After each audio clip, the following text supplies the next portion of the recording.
Muy buenas noches amigos televidentes, bienvenidos a la emisión estelar del Comercio TV, siempre con todas las noticias del ámbito nacional y también internacional. Empezamos. Les contamos el cuerpo del cabo Wilmer Álvarez Pimentel llegó a la ciudad de Esmeraldas. El marino era parte de la patrulla militar que fue atacada con explosivos en el sector de Mataje. En horas de la tarde del pasado 20 de marzo, el cabo primero Wilmer Álvarez llegó directamente al quirófano del hospital militar. Su estado era grave, los médicos le amputaron las dos piernas. El uniformado resultó gravemente herido en el ataque terrorista que se perpetró en la zona de Mataje. Por 2 semanas intentó vencerle a la muerte. El destino estaba escrito, partió en el sueño eterno. Estamos preparados para estos momentos, somos humanos, somos ecuatorianos al igual que todo, somos militares, tenemos sentimientos, tenemos requerimientos como todos, pero nuestra función principal es brindar la seguridad a nuestra patria. Sus restos llegaron hasta el aeropuerto de Tachina en el avión naval. Ahí le esperaban compañeros de promoción, camaradas de la Armada, familiares y autoridades de la provincia. Unidos en un solo abrazo y sentimiento fueron parte del ceremonial marítimo. Nos ha tocado perder un compañero cumpliendo nuestro deber. El féretro apareció cobijado por los colores patrios. El amarillo, azul y rojo invadió la calle de honor. Wilmer Álvarez Pimentel se convirtió en la 4ª víctima del atentado terrorista que sacudió al Ecuador el pasado 20 de marzo. No permitiremos que estos grupos de delincuentes quieran apoderarse del país y causar zozobra con nuestra población. En la familia sentimientos encontrados, se fue el hermano, el hijo, el esposo, el padre. Una pérdida irreparable, pero su vida la ofrendó sirviendo a la patria. Un hombre alegre, trabajador, luchador por su patria. Un hombre que llegaba a su casa a ver su familia. Con la partida del marino, 4 menores quedan en orfandad. En el barrio Isla Piedad de Esmeralda se levantó la capilla ardiente para brindarle el último adiós. Cumplía 13 años, la niña, la mayor. El otro tiene 10 años y los dos más pequeños. Descansa en paz, soldado de la patria. Te uniste a los otros 3 que cayeron en el atentado, informó Iván Casamen. Y este viernes fueron trasladados desde Esmeraldas hacia otras ciudades del país los detenidos por los ataques registrados en Biche y San Lorenzo. El ministro César Navas mencionó que fueron detenidas 9 personas, pero se procesó a 8 a quienes se les formuló cargos por terrorismo. El traslado se desarrolló en medio de un operativo de seguridad que contó con elementos de las unidades especializadas de la policía, como el GOE y GIR. Además, el ministro indicó que se investiga si los presos tienen relación familiar con alias Guacho, el disidente de las FARC que maneja la columna Oliver Sinesterra. Por su parte, el comandante de la policía en Esmeraldas, Rommel Tapia, señaló que se ha redoblado la seguridad y se han intensificado los controles en las vías principales.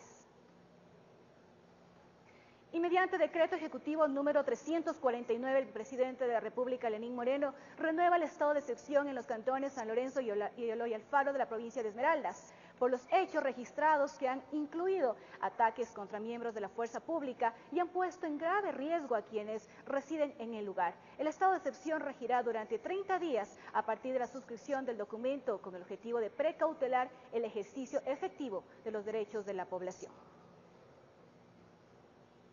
Expertos en el tema analizan las acciones que el gobierno nacional ha tomado hasta el momento respecto a los actos de violencia suscitados desde el pasado mes de enero en el norte de la provincia de Esmeraldas. Aseguran que se debe manejar un solo discurso y en torno a este trabajar mancomunadamente. Improvisación. Esto, según Daniel Pontón, analista experto en el tema, es lo que habría en el gobierno del Ecuador respecto del tratamiento que se le está dando a la situación de violencia que se ha evidenciado en la zona norte del país desde enero pasado. Si usted se remonta a un año atrás, no se decía nada de frontera. Las campañas presidenciales, las ofertas de campaña, etcétera, no estaban bajo ningún punto de vista contemplado el tema fronterizo. Entonces no hay un elemento programático que nos permita decir hay una posición clara frente al problema, y etcétera, ¿no? Con esta afirmación coincide Santiago Orbe, analista internacional. No estábamos preparados para aquello. El gobierno, en los últimos años, el anterior gobierno fue irresponsable a la hora de construir una política de seguridad clara.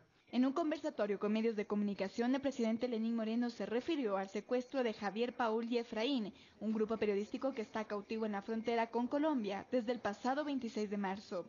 Nosotros vamos a hacer que Javier, Paul y Efraín regresen con vida. Orbe asegura que si el presidente Moreno se ha referido en estas palabras a la situación, se deberían crear políticas públicas en torno a un mismo discurso y así llegar al objetivo planteado. Los discursos construyen realidades políticas y sobre todo cuando estos son emitidos desde personas que están en el régimen. Y lo único que nosotros debemos básicamente de exigir como población es que el Estado empiece ya a construir garantías. En el mismo marco, el primer mandatario se refirió a 5 resoluciones que se pondrían en marcha para la seguridad de la frontera. Entre ellas nombró algunas que ya se están ejecutando, como la conformación del Consejo de Asesoría de Seguridad, coordinación binacional con Colombia, entre otros. A decir de Pontón, son acciones acertadas, pero que serían a largo plazo. Puede marcar el inicio de una nueva visión de la política de seguridad de Moreno, que en el futuro, los 3 años más que tiene el gobierno se puede ir cocinando, pero que en el momento de la coyuntura actual esto poco nada va a poder servir, ¿no? Al Estado le corresponde garantizar estas vidas humanas y por otro lado garantizar la seguridad y establecer un marco político de acción que sea firme, definitivo y claro ante el mundo.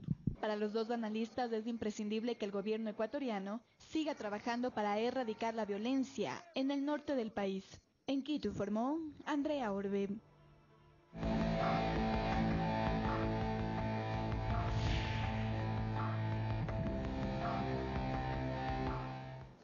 Uno de los recursos para precautelar los derechos humanos de personas que han caído en manos de grupos delincuenciales es la negociación a través de la diplomacia.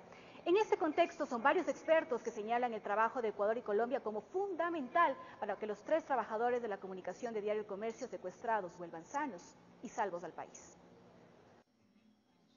Se conoce que uno de los pedidos para la liberación de los 3 trabajadores de la comunicación de Diario El Comercio que habrían sido secuestrados por el denominado Frente Oliver Sinisterra sería el canje de rehenes. Esta opción, según el asambleísta y general en servicio pasivo René Yandún, es factible. Pero bien llevado, con seguridad y adecuadamente. Pero para ello, afirma, se necesita no solo del trabajo del gobierno nacional, sino también de su par colombiano. En este contexto también marca el punto donde no puede existir una negociación. Lo otro, en que se suprima un plan de seguridad contra el terrorismo. No puede un sujeto, un grupo terrorista que está afincado en Colombia, imponer al Estado un cambio de organización y de decisión política. Para el experto en temas de seguridad Lautaro Ojeda, la negociación con este grupo irregular colombiano es vital para que los 3 secuestrados puedan alcanzar la libertad. Evidentemente que hay posiciones que dirán no hay que negociar, pero el no negociar realmente puede llevar esto un alargue de tiempo y una complicación. Los mecanismos internacionales y diplomáticos serían los idóneos para esta negociación. Sin embargo, según los expertos, el país deberá continuar alerta por mucho tiempo más. Con la resolución de este asunto ya no va a haber más, no. O sea, estamos en un camino dentro de un recorrido que nos va a llevar algún tiempo y sabemos cuáles son las principales causas y factores que nos han llevado a esta situación. La colaboración mutua para que estos hechos no proliferen, dice Yandún, son de corresponsabilidad. En esto hace énfasis que el problema actual nace en el país hermano de la frontera norte. Porque Colombia no ha podido controlar a la guerrilla, no ha podido controlar al narcotráfico, no ha podido controlar a los grupos o bandas criminales, porque tampoco ha podido controlar su frontera sur. En este sentido, los expertos concuerdan que Colombia debe ser exigido a cumplir con los acuerdos, convenios y tratados internacionales. De su parte, el Ecuador, señalan, debería ir creando institucionalidad en la frontera, misma que permita crear desarrollo social, informó Javier Rosero. Por un 10º día consecutivo se realiza en la Plaza Grande la denominada Vigilia por la Libertad, en solidaridad con el equipo periodístico de Diario El Comercio, secuestrado el pasado 26 de marzo. Previo a la concentración se llevó a cabo una misa en la iglesia de San Francisco, organizada por los familiares de los comunicadores. En otras ciudades del país, como en Cuenca, Loja y Santo Domingo, también se replican los plantones. En tanto, para este domingo está convocada una cicleada solidaria en la ciudad de Quito, que iniciará a las 9 de la mañana en la avenida Amazonas y Jorge Washington. La ministra de Relaciones Exteriores de Colombia, María Ángela Holguín, aseguró que no existe ninguna orden de captura en contra del actual vicepresidente de ese país, ni en contra de la ex cúpula militar por el presunto delito de asesinato de 4 mexicanos durante el bombardeo a un campamento de las FARC en territorio ecuatoriano en 2008. El Tribunal de Garantías de Sucumbidos llamó a comparecer a los implicados en este caso y de no hacerlo voluntariamente, se procederá con su localización y captura para que se realice la audiencia de juzgamiento. Aquí no ha habido absolutamente ninguna orden de captura, ni contra el vicepresidente, ni contra absolutamente ningún militar. Llevamos 10 años en un proceso que nosotros hemos dicho desde el primer día que no reconocemos la jurisdicción. Entre otras, no ha habido absolutamente ninguna notificación en 10 años, notificación que tiene que hacerse por vía diplomática. Acá no ha habido ni una sola nota por parte de la Embajada del Gobierno del Ecuador en 10 años, citando a los generales a los cuales los tienen investigados por el Tribunal de Sucumbidos.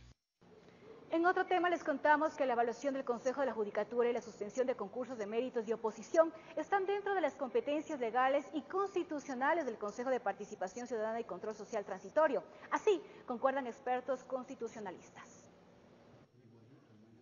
Las actuales autoridades del Consejo de la Judicatura no debían entrar en la evaluación dispuesta por el Consejo de Participación Transitorio. Así lo señaló el titular de la entidad, Gustavo Yalc, por una sola razón. Lo establecido en la consulta popular aprobada por el pueblo ecuatoriano en el mes de febrero pasado, en el que se establece una evaluación para las autoridades nombradas por el Consejo de Participación Ciudadana cesado.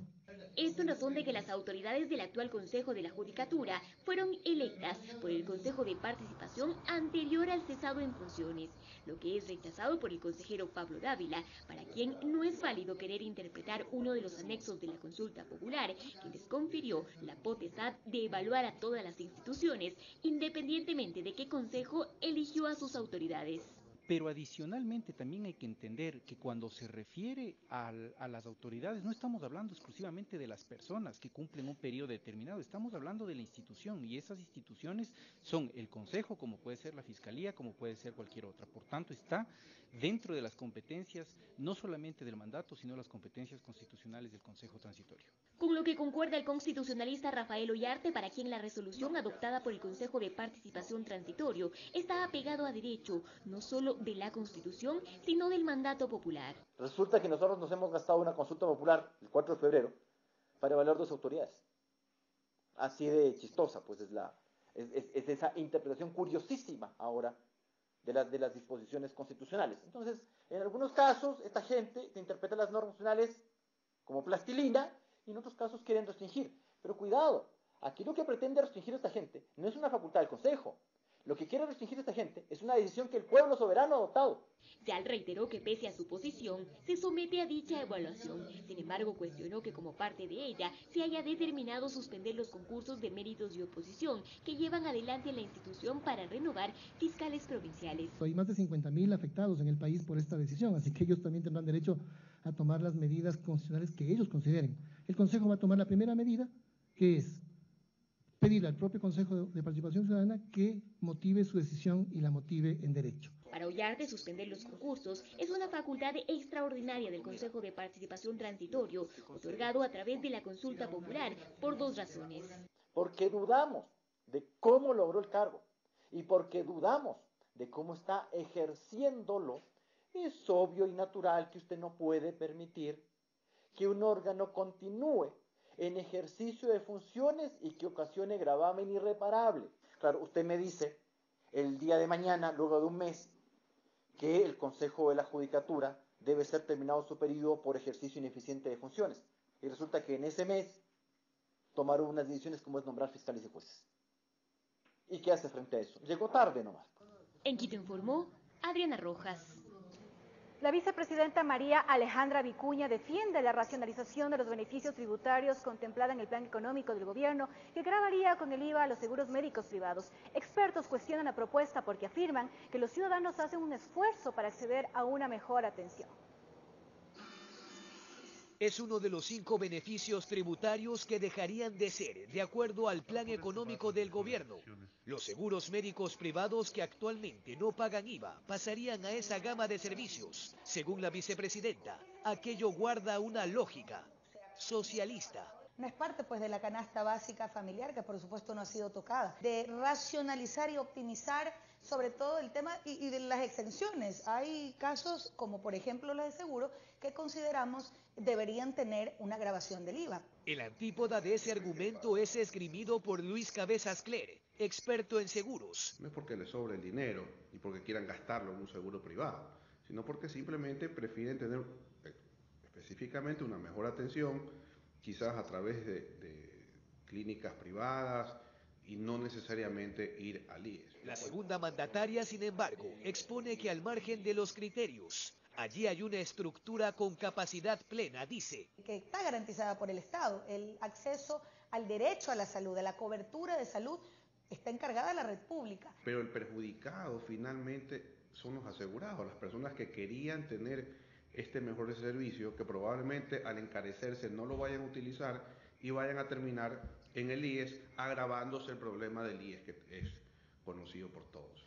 Cerca de 1 millón de ciudadanos cuentan con un seguro privado y según las cuentas del fisco, ese IVA generaría $80 millones anuales. Y de esa manera contribuir a cubrir obviamente una brecha que existe. Pero antes, eso deberá pasar por el fuero del legislativo que en los estertores de su vacancia aún no logran consolidar los cálculos políticos, informó Jorge Escobar. Retomamos el tema de la frontera y les contamos que en sesión extraordinaria la Comisión de Relaciones Internacionales de la Asamblea Nacional resolvió, entre otros puntos, pedir la comparecencia del embajador de Colombia en Ecuador, de los parlamentarios andinos y del Comité de Seguridad Externa, esto a fin de abordar el tema de seguridad en la frontera norte. La sesión de carácter extraordinaria de la Comisión de Relaciones Internacionales de la Asamblea Nacional se declaró en sesión permanente. Además, resolvió elaborar una agenda de comparecencias donde ministros de Estado relacionados al tema de seguridad y otros actores como generales que conforman el Comité de Seguridad Externa brinden sus aportes. Me refiero al general Paco Moncayo, el otro general de las Fuerzas Armadas y el restante Mantilla de la Policía Nacional. Esta mesa parlamentaria también decidió elaborar un proyecto de resolución en el que se rechace los actos de violencia en la frontera. Plantearnos la necesidad de que a la comisión comparezcan los ministros que han sido solicitados el día de hoy, la invitación que hacemos al embajador de Colombia. Sobre esta temática, el legislador Fabricio Villamar aseguró que es un error del gobierno calificar a los atentados en la frontera como actos de delincuencia común, ya que según él son claras acciones terroristas. Y que en consecuencia las fuerzas del orden puedan responder y finalmente el tener la apertura necesaria para la colaboración internacional porque este es un problema regional. Uno de los puntos que se resaltó en la comisión fue el referente al aspecto social, en donde se resolvió implementar un plan emergente para evitar que en las zonas de frontera prolifere la narcoeconomía. Hay gente que no se ha desarmado porque ese es su modus vivendi.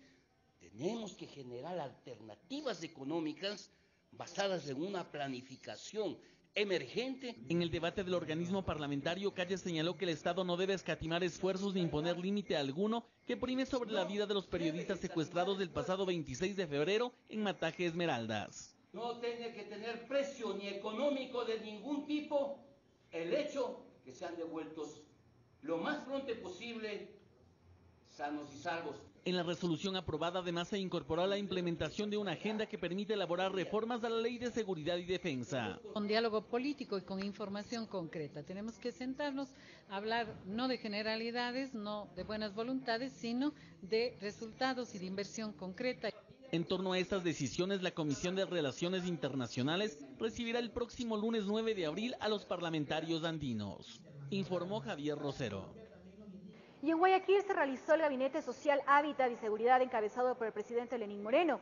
Tras el encuentro, el secretario de Educación Superior, Augusto Barrera, indicó que el gobierno está analizando que la Secretaría Técnica del Plan Toda una Vida se convierta en una entidad adscrita directamente a la presidencia. La reunión se efectuó en el gobierno zonal en el norte de Guayaquil, en la que estuvieron el primer mandatario, ministros y secretarios de Estado. Ahí conocieron los avances de los programas Casa para Todos, Misión Ternura, Menos Pobreza y Más Desarrollo. Vamos a integrar a 74.000 beneficiarios del bono que tienen hijos de más de 18 años y están en condiciones de extrema pobreza.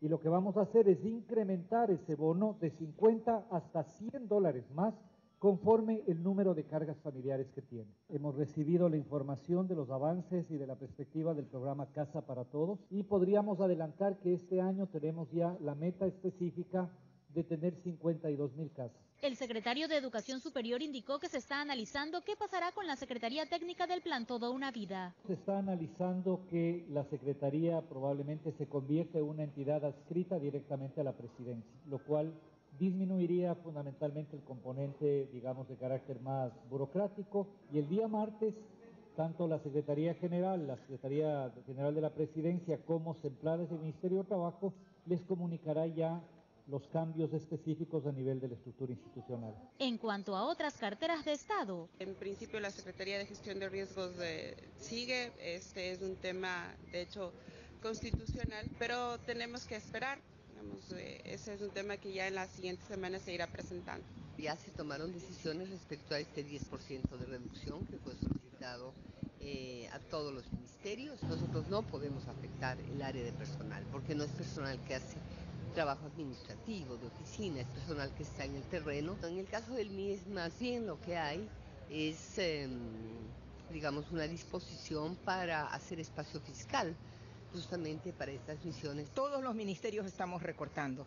Por supuesto que tratamos en lo posible de que sean gastos que pueden ser unos gastos quizás no productivos, pero estamos dejando todo lo que es generador de valor. Informó Roselena Vázquez. La disidencia del movimiento oficialista Alianza País denunció un supuesto bloqueo político para formar su propio partido. La organización convocó a su primera movilización nacional.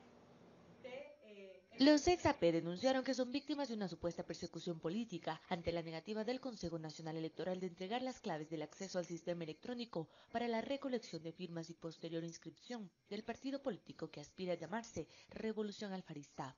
Esta es ya la tercera vez que de una u otra manera se bloquea la posibilidad de nuestra organización política. El Poder Electoral señaló que la negativa se dio puesto que el partido no cumplió con los requisitos establecidos para el efecto. Sin embargo, la disidencia del oficialismo sostiene que estas observaciones no tienen sustento técnico. Hay aspectos que se han mencionado que son realmente ridículos. Se observa con una total incomprensión de la historia que no puede ser rescatado al faro para un movimiento que tiene como fin también la transformación de nuestro país. Cuestionan las motivaciones del supuesto bloqueo político, al que además dicen se suma la presunta censura en medios de comunicación. Y que parece hacer mutis realmente en el sistema de justicia, una persecución que no es a nivel del Ecuador, sino a nivel de América Latina. Aunque no han sido notificados oficialmente por el CNE, preparan ya una movilización que dicen será masiva y se realizará el próximo martes 10 de abril a las 4 de la tarde en el Monumento Simón Bolívar en el centro de Quito. Como segunda bancada más importante en la Asamblea Nacional, estaremos presentes el día martes en este acto de exigencia al Consejo Nacional Electoral. El día de la marcha también presentarán ante el CNE las respuestas a las observaciones hechas para intentar nuevamente que sea reconocido legalmente la Revolución Alfarista, informó Carolina Basante. Y es momento de irnos a una pausa comercial, amigos televidentes, pero ya retornamos con más información. Les contamos que un fallecido y 3 personas heridas dejó el colapso de un muro registrado en el sector del Puente 2 sobre la autopista General Rumiñahui. Y además, una presunta organización delictiva liderada por un falso sacerdote fue desarticulada por agentes de la Policía Judicial.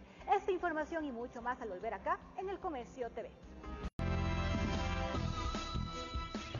Gracias por seguir en sintonía del Comercio TV. Les contamos que un fallecido y 3 personas heridas dejó el colapso de un muro registrado en el sector del Puente 2 sobre la autopista General Rumiñahui. Las víctimas quedaron atrapadas entre los escombros. Más de 3 horas le tomó el cuerpo de bomberos rescatarlos.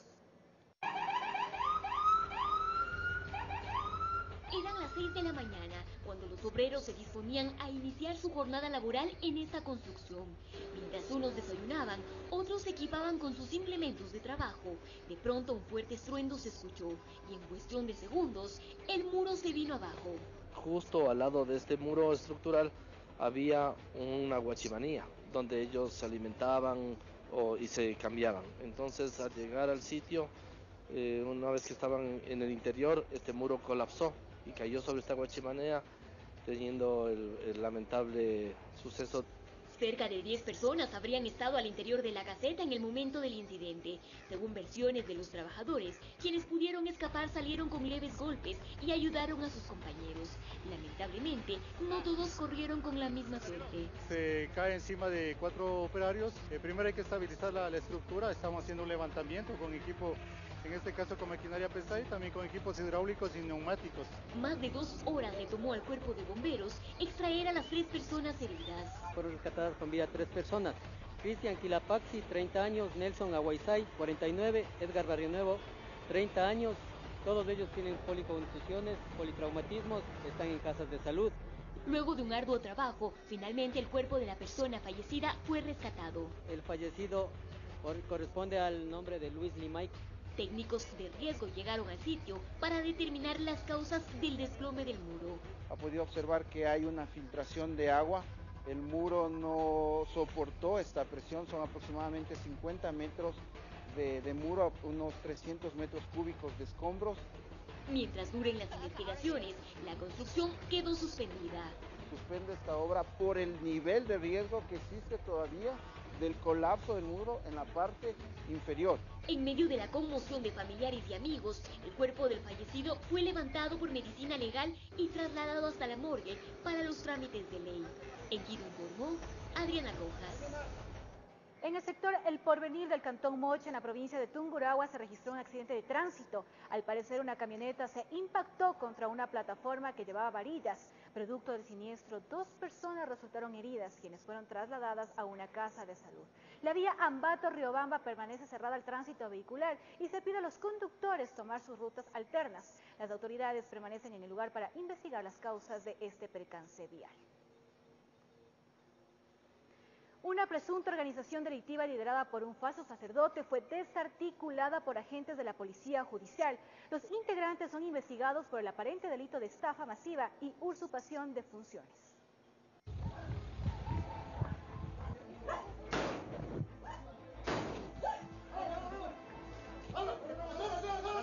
Como que la Biblia era su compañera inseparable, según las investigaciones predicaba la palabra de Dios, pero por jugar con la fe de los católicos, los pecados le cayeron encima. De forma simultánea, agentes policiales allanaron 6 inmuebles en sectores como La Roldós, Condado, Pizulí y Mena del Hierro.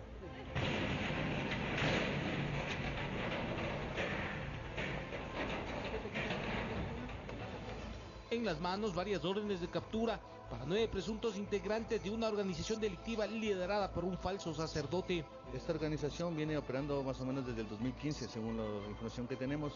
Esta investigación ha durado 3 meses aproximadamente. Están acusados de estafa masiva, receptación de vehículos robados, usurpación de funciones. El falso cura supuestamente gestionaba ayuda social en empresas y personas particulares como representante de una fundación que trabajaba por niños de la calle y adultos mayores. En las provincias de Tungurahua, Riobamba, lo que es el tema de Imbabura, y lo que es aquí DMQ y lo que es el Cantón Romiñahua. En los allanamientos encontraron 2 cédulas originales donde su profesión era de sacerdote, pero todo era solo en papeles. El padre Mauricio no constaba en los registros de la iglesia. Dentro de las evidencias se encontró una estola y una camisa sacerdotal en el cual esta persona fungía la calidad de sacerdote. Para evitar levantar sospechas, incluso en algunos sectores, ofició ceremonias religiosas, supuestamente aprovechando la presencia masiva de los fieles. Pedía limosna para ayudar a los más necesitados. Para sus engaños se valía de la vestimenta de sacerdote. Así andaba predicando la palabra de Dios y al mismo tiempo jugando con la fe de los católicos. El beneficiario era él y su organización. Pero esto va más allá de la misa, eso va al delito de estafa, al delito de engañar. El manto protector como que se le perdió en la cama. Al operativo policial no hubo poder divino que lo detenga. No era un mal sueño, le cayó la ley. y a rezar a la cárcel se fue. En Quito informó Iván Casamen. A la altura del peaje de Oyacoto, la policía antinarcóticos decomisó 60 kilos de marihuana. La droga venía encaletada en el doble fondo del cajón de madera de una camioneta. Habrían encaletado el cargamento al otro lado de la frontera. Presumen que la camioneta de cabina simple cruzó por algún paso clandestino, arribó a la ciudad de Tulcán y avanzó aprovechando la noche para esquivar los controles policiales. Agentes de la UIAN tenían características del vehículo, lo esperaban a la altura del peaje de Oyacoto. Antes que el conductor intente alguna maniobra, le cerraron el paso. En base a información que se estaba manejando y en base a las técnicas especializadas de investigación, se logró identificar una camioneta que venía trasladando un poco de alcaloides desde el país vecino del norte. El conductor y único ocupante, algo nervioso, paró la marcha. La experiencia de los agentes antinarcóticos les llevó directamente a verificar el cajón de madera. Encontraron una especie de caleta en donde estaban acomodados los paquetes tipo ladrillo, forrados con cinta de embalaje color café. Desarrolló una acción operativa en la que logró desarticular parte de un brazo dedicado al transporte del alcaloide desde la frontera norte hacia el centro del país. A la marihuana la adecuaron de tal forma que sacar los paquetes fue una tarea sencilla. La operación Tauro permitió encontrar 120 envolturas. La droga presuntamente tenía que llegar a la ciudad de Guayaquil y sería para consumo interno. Estaban ocultos dentro de una modificación que habían realizado a la estructura del automotor, en este caso una camioneta que tenía un cajón de madera acondicionado, una caleta en el cual estaban acondicionados las 120 paquetes con marihuana. El trabajo policial permitió sacar de las calles y plazas 76.600 dosis de marihuana. En Quito informó Iván Casamen. Decomisan armamento de grueso calibre y detienen a varias personas involucradas en el robo a camiones. La operación se llevó a cabo en el recinto El Porvenir del Cantón Naranjal, en la provincia del Guayas. Al parecer, los presuntos delincuentes utilizaban uniformes militares para robar en las carreteras. Habían grandes y pequeñas, municiones de sobra y uniformes listos para un nuevo golpe en contra de los camiones que salían cargados con camarón. En el sector del recinto Porvenir se ha realizado 2 allanamientos a 2 inmuebles, encontrando un total de 6 armas largas y un revólver. Varias personas fueron detenidas como parte de esta operación. Se los acusa de ser quienes utilizaban la indumentaria militar para fingir que realizaban operativos en las carreteras y asaltar a los conductores que iban en sus camiones. Incluso se encontró uniformes de camuflaje militar, de camuflaje policial, y justamente las denuncias que se reciben es que los robos a los camiones de camarón se los hacen con uniforme militar y con uniforme policial. El operativo se realizó durante la madrugada de este jueves. Agentes de la Policía Judicial de la Subzona Guayas debieron sortear las malas condiciones del camino para llegar hasta el recinto El Porvenir del Cantón Naranjal. En el sitio hallaron las evidencias ocultas tras la fachada de humildes viviendas. Varias motocicletas con un porcentaje de desmantelación que el ciudadano no supo justificar. Informó José Morales. Autoridades continúan en la búsqueda del chofer acusado de presuntamente abusar sexualmente de 2 mujeres que cogieron una carrera. El presidente de la Unión de Cooperativas de Taxis de Guayas aseguró que el implicado no sería de esta provincia y que circulaba sin permisos. Aún no sabe de dónde sacó valor para salvarse con su amiga. Esta joven de 19 años es la víctima de alguien a quien considera como un taxista depravado que anda suelto en Guayaquil. Ella vivió la carrera del terror en la vía Daule cuando se subió con esa otra señora en uno de esos automotores a la altura de la terminal terrestre de Pascuales. Iban a la penitenciaría del Litoral, pero el chofer les sacó un cuchillo. Ese sujeto me intentó violar, abusó de mí, haciéndome que le haga sexo oral. Sí, abusó de mí y ahí ya nos iba, como quien dice, a sacar de Guayaquil, seguían dando él. Amenazadas con el arma blanca y otra que se divisaba cerca del asiento, ellas se lanzaron del vehículo en movimiento. Manifiestan que tuvieron que optar por aquella decisión arriesgada para salvar sus vidas. Una curva, ahí avancé a abrir el carro y me tiré del carro y por eso estoy toda golpeada y raspada. Nos llevaba a abusar de las dos, porque andaba con pistola y cuchillo. Ahí nos llevaba, quién sabe qué hubiese pasado a nosotros ahorita. No le importó pasar por la pena y que ahí están los policías, no le importó nada. Este es un peligro en la calle, ese hombre. Depravado sexual para que le haga esto a esta niña que tiene 19 años. Presentaron la denuncia en la fiscalía aportando características de aquel sujeto que logró escapar. La policía retuvo el carro que fue abandonado en otro sector del noroeste de la ciudad. Los agentes policiales comunican de que a través del EQ 911 fue visto por el mall del Fortín. Lamentablemente ellos iban en sentido contrario y cuando se aproximaron a la detención el vehículo fue abandonado. Los raspones en el codo, cadera y sus pies constan como prueba de lo que vivieron en el taxi, en una carrera que a la final valió más del $1.50 que les pidió el conductor, que para mala suerte de ellas resultó ser un monstruo al volante, informó Charlie Pizarro. Y una migrante desaparecida hace 6 años en la frontera entre Estados Unidos y México fue localizada. Lamentablemente, la compatriota habría fallecido en su intento de llegar al país americano. Su cuerpo permanecía en una morgue. Que se encuentre muerta. Yo soy una abuelita, nomás soy, pero se criaron conmigo. La misma pena, las mismas lágrimas y las mismas angustias persisten desde hace 6 años en la vida de la abuelita de Maritza Punín Punín, migrante de 34 años de edad que encontró la muerte al intentar llegar a los Estados Unidos a través de la frontera americana-mexicana.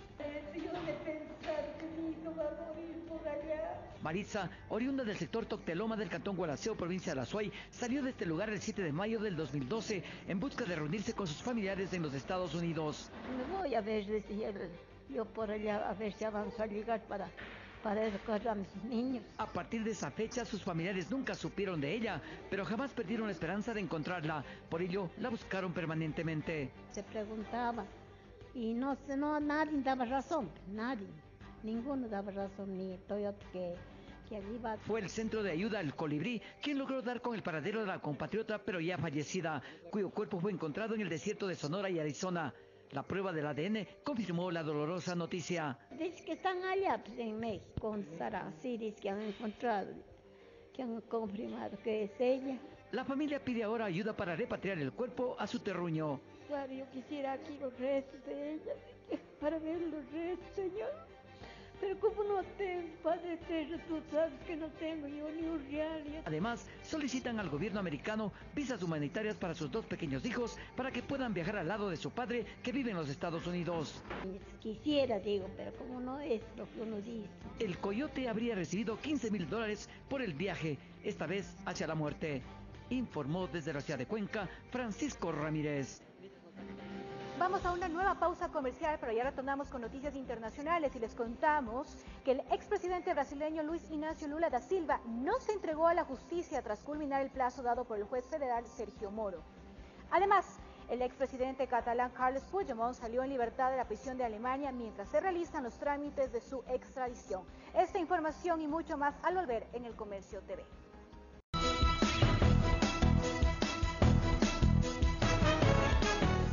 Hemos llegado al final de esta emisión del Comercio TV. Gracias por su sintonía y que tenga un muy buen fin de semana. Recuerde, nos faltan 3 y los queremos de vuelta.